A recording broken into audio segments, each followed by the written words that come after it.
Well students, good morning. Online classes में आप सभी का स्वागत है। आज हम सेकेंड ईयर एसडीपी के सब्जेक्ट माइनर वेटनरी सर्जरी का प्रैक्टिकल के बारे में अध्ययन करेंगे। इससे पहले के जो लेक्चर थे प्रैक्टिकल के, उसमें मैंने आपको इंस्ट्रूमेंट्स के बारे में बताया, जो सर्जिकल इंस्ट्रूमेंट्स हैं उनके बारे में बताया था कि भाई ये किस काम आते हैं, कैसे काम आते हैं। उसमें एक इंस्ट्रूमेंट बच गया था, वो था बुर्डिजो कास्ट्रेटर। बुर्डिजो कास्ट्रेटर जो है आप लोगों ने प्रैक्टिकल में यहाँ देख रखा है कि ये जानवरों में कास्ट्रेशन के काम आता है। कास्ट्रेशन का मतलब है बधियाकरण, बधियाकरण के काम में आता है। यानी एक ही प्रकार का इंस्ट्रूमेंट है। इसका नाम बर्डिजो इसलिए है कि ये बर्डिजो नाम के साइंटिस्ट ने इसका आविष्कार किया था। इस इंस्ट्रूमेंट के द्वारा ये लार्ज बुर्डिजो कास्ट्रेटर है। ये अगर आप देख रहे हो, मेरे आपको दिखाई दे रहा है, तो ये लार्ज बुर्डिजो कास्ट्रेटर है। इससे कास्ट्रेशन करते हैं बड़े जानवरों का, जैसे गाय भैंस में जो बड़े बछड़े हैं उनका कास्ट्रेशन करने के काम आता है ये। इसे लार्ज बुर्डिजो कास्ट्रेटर बोलते हैं। एक बेबी बुर्डिजो कास्ट्रेटर है। ये बेबी का मतलब एक छोटा बुर्डिजो कास्ट्रेटर है, इसको बेबी बुर्डिजो कास्ट्रेटर बोलते हैं। ये छोटे जानवरों में काम आता है। भेड़ बकरियों में जो मेल एनिमल है उसका कास्ट्रेशन करने के काम में आता है। कास्ट्रेशन क्यों करते हैं? कास्ट्रेशन इसलिए करते हैं, एक तो जो नाकारा बछड़े होते हैं जिनकी कोई अच्छी इम्पोर्टेंस नहीं होती है, जिनकी माँ भी अच्छा दूध नहीं देती, वो खुद भी नहीं देते हैं, वो ट्रू ब्रीड के नहीं होते हैं, उनको हमें सांड नहीं बनाना होता है, तो हम उनको बधियाकरण कर देते हैं ताकि वो आगे नस्ल खराब नहीं करेंगे। नंबर 2, मीट पर्पज़ के लिए भी हम कास्ट्रेशन करते हैं। जैसे भेड़ बकरियों में कास्ट्रेशन कर देते हैं तो उनका बॉडी ग्रोथ अच्छी होती है और वो अच्छा मीट प्रोडक्शन करते हैं, ताकि क्या उसके मीट की वैल्यू के लिए हम उसका कास्ट्रेशन करते हैं ताकि वो बॉडी में अच्छी वृद्धि करे। तो इसके 2 कारण हो गए। एक तो जो कास्ट्रेशन इसलिए करते हैं कि भाई नकारा जो बछड़े हैं उनको कास्ट्रेट कर देते हैं ताकि हमारी जो नस्ल है वो ख़राब नहीं हो। इसमें करते क्या है, जानवर को पहले आपने अपनी बुक में देखना आप, ये क्लोज्ड मेथड है। ये कास्ट्रेशन का क्लोज्ड मेथड है, बंद मेथड जिसे बोलते हैं। इसके अंदर किसी प्रकार का चीरा या सर्जरी नहीं करते हैं। सिर्फ इसकी जो स्पर्मेटिक कोर्ड है, जहाँ से टेस्टीज में से एपिडिडाइमस में जो सीमन प्रोड्यूस होता है, वो सीमन जो है संभोग के समय जानवर जो है वो मादा जानवर की योनि में सीमन छोड़ता है और उसमें सीमन में स्पर्म होते हैं और वो स्पर्म जो है वो टेस्टीज में प्रोड्यूस होते हैं और एपिडिडाइमस में वो स्टोर होते हैं और एपिडिडाइमस से वो इजेकुलेशन के टाइम में वो स्पर्मेटिक कोर्ड से होते हुए और वो पेनिस के थ्रू विजाइना में जा जाता है। तो हमें करना ये है कि हमें वो स्पर्म जो है उनको मादा जानवर की योनि में नहीं जाने देना है, इसलिए हम उसका रास्ता ही बंद कर देते हैं। और उसमें हम क्या करते हैं, जो स्पर्मेटिक कोर्ड है वो इस तरह की कोर्ड होती है, तो हम उस कोर्ड में इस इंस्ट्रूमेंट को प्रेस करते हैं। इस इंस्ट्रूमेंट से उस स्पर्मेटिक कोर्ड को प्रेस करते हैं, तो जो अंदर की ब्लड सप्लाई और स्पर्म सीमन सप्लाई की जो डक्ट है उसको हम क्रश कर देते हैं। एक प्रकार से क्रश कर देते हैं, तो जो स्पर्म बनेंगे वो जो है इजेकुलेशन के टाइम में आगे नहीं जा पाएंगे और वो जानवर जो है वो आगे ब्रीडिंग के लिए कामयाब नहीं होगा। इसको इस तरह से जानवर को कंट्रोल करके बांध लेते हैं उसको, और उसके जो टेस्टीज है, टेस्टीज के आगे जो स्पर्मेटिक कोर्ड है उसको इस तरह से इसके अंदर डाल देते हैं यूँ, और इसको फिर पीछे से प्रेस करते हैं। तो जैसे ये आपस में मिलेगा तो वो प्रेस हो जाएगी, इसको पूरा मिला देते हैं और इसको 2 जगह से हम क्रश करते हैं। आधा इंच का गैप रख के 2 जगह से क्रश करते हैं। ये जब आप प्रैक्टिकल में आओगे तो आप बताएंगे। और छोटे जानवरों में ये है, ये छोटे जानवरों में जो भेड़ बकरी के मेल एनिमल है उनको कैस्ट्रेट करने के लिए काम में आता है। इसको बेबी बुर्डिजो कास्ट्रेटर बोलते हैं। यूँ इसमें जो स्पर्मेटिक कोर्ड है उसको डाल के फिर इसको प्रेस करते हैं तो ये क्रश हो जाता है, और उसके बाद में उसके ऊपर एंटीसेप्टिक सॉल्यूशन लगा देते हैं और जानवर को जो है फ्री कर देते हैं। तो इससे ये अच्छा मेथड है कैस्ट्रेशन करने का इसमें किसी प्रकार का घाव नहीं होता है, ना ही जानवरों को कोई ज़्यादा तकलीफ होती है और इजी मेथड है ये। तो ये आपके स्पोर्टिंग में रखेंगे ये, ताकि आपको पहचानना है इसका नाम क्या है और ये काम क्या आता है, किस तरह से इसको यूज़ करते हैं। तो ये आपके इंस्ट्रूमेंट के बारे में मैंने आपको बताया, जिसमें ये एक इंस्ट्रूमेंट रह गया था।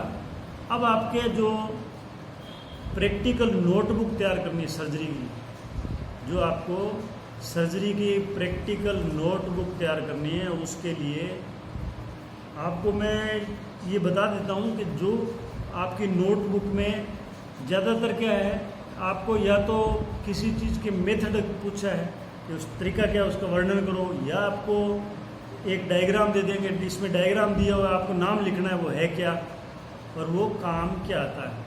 और ऐसे ही मतलब क्या है, सूचरिंग के मेथड है, एनेस्थेशिया है, इंस्ट्रूमेंट दिए हुए। इंस्ट्रूमेंट मैंने आपको करीब करीब सभी इंस्ट्रूमेंट आपको मैं बता चुका हूँ, पहले भी आपको बताए थे जब आपके क्लासें लगती थी, तब मैंने आपको ये सर्जरी के इंस्ट्रूमेंट बताए थे।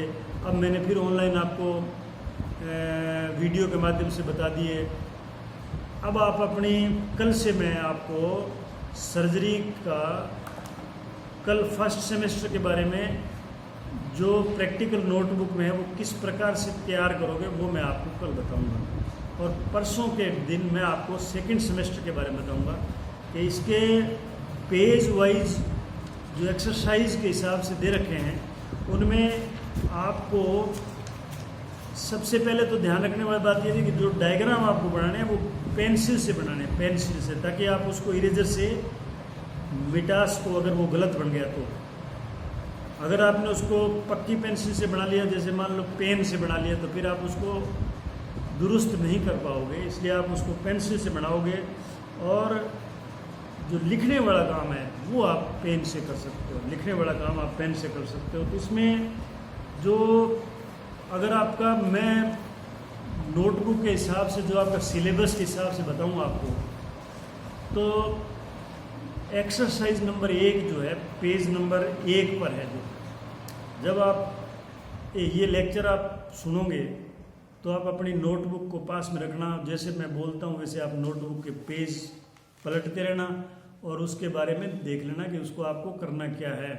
जैसे एक्सरसाइज नंबर 1 पेज नंबर 1 पे शल्य क्रिया के उद्देश्य लिखने हैं, यानी शल्य क्रिया हम क्यों करते हैं ये आपको मैंने थ्योरी में अच्छी प्रकार से बता दिया कि शल्य क्रिया जो है किसी चीज़ को दुरुस्त करने के लिए जब हम करते हैं शल्य क्रिया उसको बोलते हैं, जिसमें कई चीज़ें हैं आपको जो आपको कर्म वाइज इसमें लिखनी है। बुक में देख के आप इसको लिख सकते हो।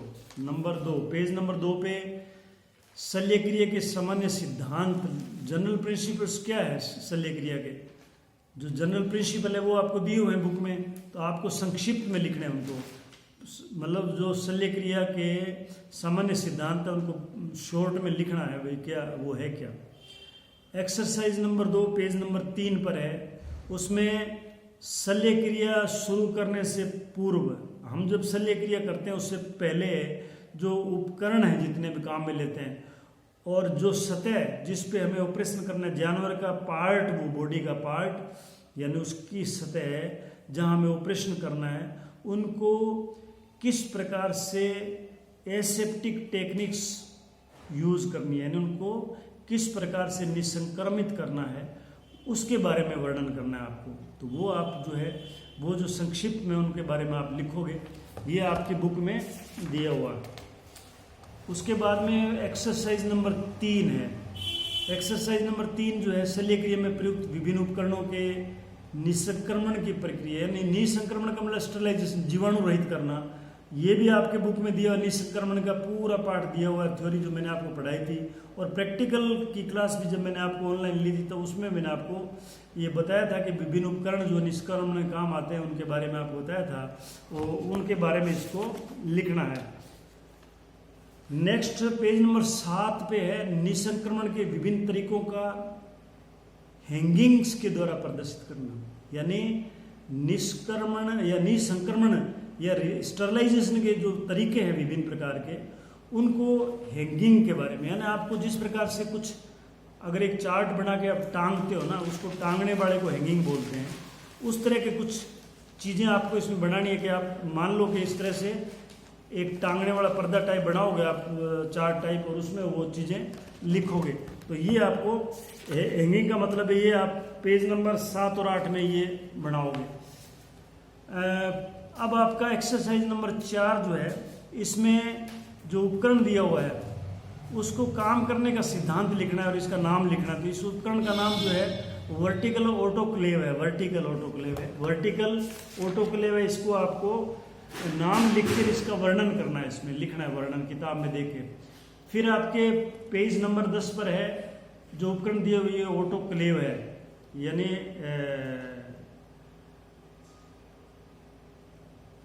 हॉट एयर ओवन है। ये हॉट एयर ओवन है और ये भी स्टरलाइजेशन में काम आता है। इसको कैसे काम करते हैं आपकी बुक में दिया, बुक में देख के इसको कंप्लीट कर लेना।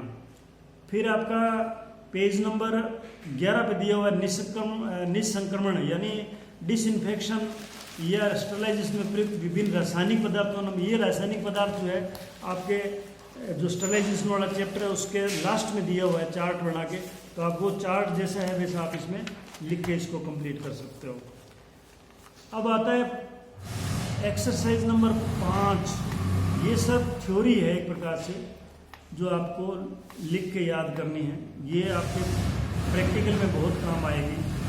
यानी पेज नंबर 13 पर है शल्य क्रिया से पूर्व रोगी प्राणी की शल्य क्रिया सतह तैयार करने के विभिन्न पद लिखे। यानी जो सर्जरी करने से पहले जो जानवर जिसकी सर्जरी कर रहे हो और जिस पार्ट की सर्जरी कर रहे हो उस पार्ट की जो सर्जिकल साइट है उसको कैसे तैयार करोगे, उसके विभिन्न पद है यानी उसके स्टेजेस हैं, वो आपको लिखनी है। तो वो आप उसका वर्णन आप करोगे। उसके बाद में फिर है शल्य क्रिया से पूर्व, यानी पेज नंबर 15 पर है ये कि शल्य क्रिया से पूर्व, शल्य क्रिया करने से पहले जो एक सर्जन होता है, जो चिकित्सा शल्य चिकित्सक है और उसके सहायक जो असिस्टेंट है जिसमें कंपाउंडर वगैरह है, वो कैसे तैयार होते हैं, अपने आप को कैसे तैयार करते हैं, उसकी भी स्टेजेस लिखनी है। नेक्स्ट जो है पेज नंबर 17 पर है शल्य क्रिया से पूर्व ऑपरेशन कक्ष को विसंक्रमित करने के विभिन्न पद लिखे। यानी जो ऑपरेशन थिएटर है उसको स्टरलाइज कैसे करोगे आप, डिसइंफेक्टेंट कैसे करोगे, उसका तरीका लिखना है। तो ये आपकी बुक में से देख के आपको लिखना है। अब पेज नंबर 18 पर जो है वो है कुछ वस्तुओं के नाम दिए हुए हैं। पेज नंबर 18 पर कुछ वस्तुओं के नाम दिए हुए हैं। अब उन वस्तुओं को स्टरलाइज करने के तरीके जो है वो आपको आगे लिखने हैं। जैसे सर्जिकल इंस्ट्रूमेंट है, अब उनको आप कैसे करोगे, सर्जिकल इंस्ट्रूमेंट जो है उनको आप ऑटोक्लेव में रखोगे, हॉट एयर ओवन में रखोगे, कहाँ करोगे, वो तरीका आपको लिखना है उसके आगे। जैसे ग्लास वेयर्स है, कांच के जो इंस्ट्रूमेंट है, कांच के इंस्ट्रूमेंट, उनको कैसे करोगे स्टरलाइज। सर्जिकल ब्लेड है, उनको कैसे करोगे। ये सारे तरीके आपके जो स्टरलाइजेशन वाला लेसन है उसमें दिया हुआ है। IV सेट, सिरिंजेज है, powder and other dry material है, लिक्विड मटेरियल है, सर्जिकल क्लोथ्स है, ऑपरेशन थिएटर है। अब इनको डिसइंफेक्टेंट या स्टरलाइजेशन कैसे करो वो तरीका आपको लिखना है। अब जो नेक्स्ट लेक्चर है ना, एक्सरसाइज नंबर 6 है, वो इंस्ट्रूमेंट है। उसके अंदर आपको एक्सरसाइज नंबर 6 में सर्जिकल इंस्ट्रूमेंट के डायग्राम दिए हुए हैं। 6 में और एक्सरसाइज नंबर 7 में इंस्ट्रूमेंट, और आपके एक्सरसाइज नंबर 8 में इंस्ट्रूमेंट के डायग्राम दिए हैं। 9 में भी इंस्ट्रूमेंट्स के डायग्राम दिए हुए हैं। और एक्सरसाइज नंबर 9 तक, 6 से 9 तक सारे इंस्ट्रूमेंट के डायग्राम हैं। अब आपको ये डायग्राम देख के पहचान करनी है कि इनका नाम क्या है। आपको इसका नाम लिखना है प्लस इनका उपयोग क्या है वो लिखना है। जैसे उदाहरण के तौर पे मैं अगर आपको बताऊं, ये मैंने सारे इंस्ट्रूमेंट आपको जो पूर्व के वीडियो उसमें मैंने आपको दिखा रखे हैं कि इंस्ट्रूमेंट का नाम क्या है। वो इंस्ट्रूमेंट मैंने आपको सारे के सारे दिखा रखे हैं। तो अब इसको आप करने के लिए क्या करोगे कि आप सबसे पहले एक्सरसाइज नंबर जो 6 है आपकी, एक्सरसाइज नंबर 6 में अगर आप पेज नंबर 19 निकालोगे तो उसमें जो सबसे पहले डायग्राम दिया है वो बीपी ब्लेड है। ये बार्ड पार्कर, बीपी का मतलब बार्ड पार्कर नाम का साइंटिस्ट था जिसने ये इंस्ट्रूमेंट इजाद किया था जो सर्जरी में चीरा लगाने का काम आता है, इंसाइज करने का काम आता है, चमड़ी को काटने, मसल्स को काटने का काम आता है जब हम सर्जरी करते हैं। तो ये ब्लेड जो है ये बीपी ब्लेड के नाम से, इसका नाम लिखोगे बीपी ब्लेड, उपयोग लिखोगे कि ये बीपी हैंडल में लगाकर सर्जरी के टाइम में इंसिजन लगाने का काम आता है, यानी चीरा लगाने का काम आता है। ये ब्लेड जो है ये विभिन्न नंबर्स की होती है, अलग अलग नंबर्स की है, यानी कुछ ब्लेड्स है जिनके नंबर दिए, मैंने आपको पहले बता रखा था कि इस नंबर से इस नंबर की ब्लेड जो है वो बीपी हैंडल नंबर 3 में काम आती है। कुछ ब्लेड्स है जो है बीपी नंबर हैंडल नंबर 4 में काम आती है।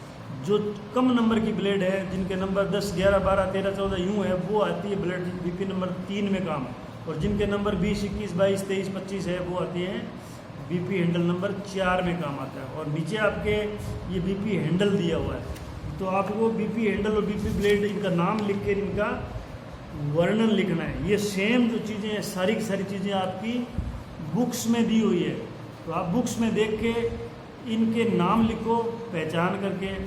वैसे मैंने आपको जिस तरह से आज मैंने बुर्डिजो का स्ट्रेटर आपको बताया था कि ये बुर्डिजो का स्ट्रेटर, ऐसे मैंने सारे इंस्ट्रूमेंट आपको एक एक करके, टीट ट्यूमर एक्सट्रैक्टर है, टीट साइफन है, टीट डायलेटर है, टीट साइफन है, टीट स्लिटर है, ऐसे मैंने आपको आर्टरी फोर्सेप है, नीडल होल्डर है, मायोज नीडल होल्डर है, सीजर है, टिश्यू फोर्सेप है, एलिस टिश्यू फोर्सेप है, यानी जितने इंस्ट्रूमेंट थे करीब करीब मैंने आपको दिखा रखे हैं। तो आप अपनी बुक्स में देख के ये सारी चीज़ें आप जो है नोटबुक को तैयार करें। अगर आपको लगता है कहीं पे जो चीज़ आपके समझ में नहीं आती है तो आप मेरे को टेलीफोन करके पूछ सकते हो, या फिर आप मेरे को व्हाट्सएप पे डाल देना अपना कि आप क्या पूछना चाहते हो। ये भी अगर हो सकता है आपका कॉलेज जो है 1 तारीख से शायद शुरू हो जाए, अगर शुरू हो गया तो फिर आपको ये इंस्ट्रूमेंट एक बार फिर से आपको दिखा देंगे और आपकी नोटबुक जो है आप तैयार करके ले आएँ।